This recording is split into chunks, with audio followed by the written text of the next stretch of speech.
తీర్పుని చార్లీ తట్టుకోలేకపోయాడు. అసలే ఆవేశపరుడు. ఆ పైన ఓడిపోయాడన్న కసితో ఉన్న చార్లీ ఒకరోజు భారతీదేవి ఇంటికి వెళ్ళి,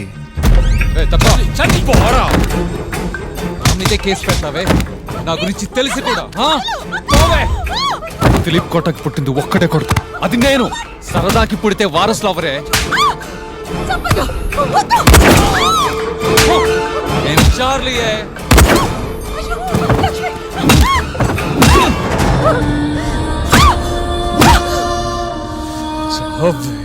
ఊరి చివర ఉండాల్సిన చెత్తని ఇంటి మధ్యలో ఎందుకు పెట్టుకుంటానే?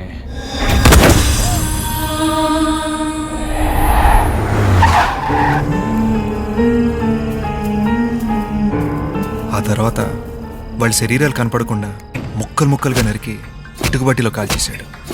భారతీదేవి తన పిల్లల కోసం వెతుకుతూ ఉండగా పోలీస్ ద్వారా వారి శరీర ఆనవాళ్ళ ఆచూకీ తెలిసింది.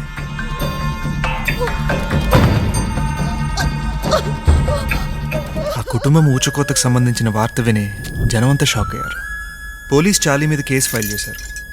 అతన్ని అరెస్ట్ చేసి కోర్టుకు తరలించారు. వాదోపవాదాలు విన్న తర్వాత సాక్ష్యాలను పరిశీలించాక చంద్రశేఖర్ అలియాస్ చార్లీని ముద్దాయిగా కోర్టు నమ్ముతుంది. తన సొంత కుటుంబ సభ్యులైన మమత, లక్ష్మి, పవన్, రాజేశ్వరమ్మలను అతి కిరాతకంగా చంపిన చార్లీ ఈ సమాజానికి చెడు సంకేతాలను అందిస్తున్నారు. కనుక ఐపీసీ 302, 303 సెక్షన్ల ప్రకారం రేరెస్ట్ ఆఫ్ ది రేర్ కేసుగా దీన్ని పరిగణిస్తూ కోర్టు చార్లీకి ఉరిశిక్ష విధించడమైనది.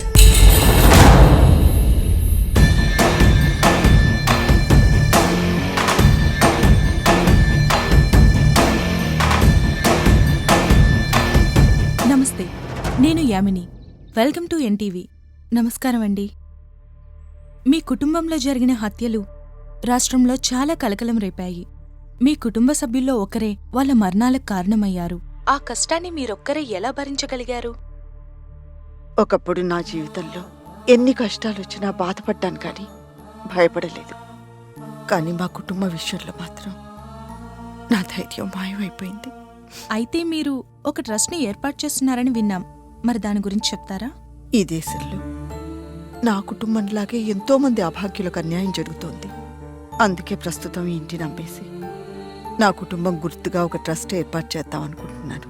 ఆ ట్రస్ట్ అన్యాయాన్ని ఎదుర్కొని న్యాయ పోరాటం చేసే అందరికీ అండగా నిలుస్తుంది. మరి దానికి నిధులెలా సమీకరిస్తారు? తెలిసిన కొన్ని ఫైనాన్షియల్ ఇన్స్టిట్యూషన్స్కి అప్లై చేశానండి. వాళ్ళ దగ్గర నుంచి ఇంకా రెస్పాన్స్ రాలేదు. ఎదురు చూస్తున్నాను. ఇక్కడ న్యాయం చాలా కాస్ట్లీ అయిపోయింది సార్. అన్యాయం ఎక్కడ పడితే అక్కడ ఫ్రీగా దొరుకుతుంది. అందుకే జనాలు దానికి అలవాటు పడిపోయారు. లేకపోతే ఏంటి సార్, దేశంలో జరగాల్సిన న్యాయం కోసం భారతీదేవి గారి ఆస్తులు అమ్ముకోవాలా? కొన్నిసార్లు తప్పదు ధర్మ. వాడికి ఆ నేరం చేయడానికి 5 నిమిషాలు పట్టి ఉంటుంది. వాడి ఉరి తీర్పు వచ్చి 5 సంవత్సరాలు అయింది. ఇప్పటికి కూడా మనం లేట్ చేస్తే జనాలకు న్యాయం మీద నమ్మకం పోతుంది.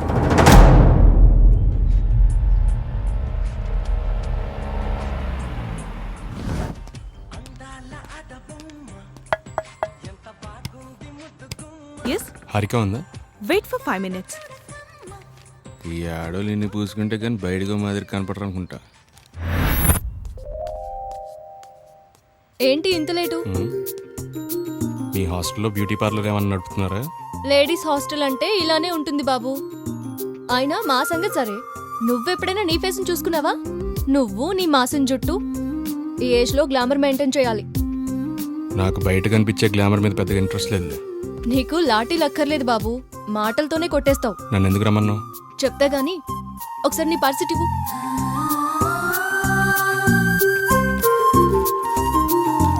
ఏంటి, నా ఫోటో పెట్టుకోలేదా? నీ ఫోటో ఎందుకు?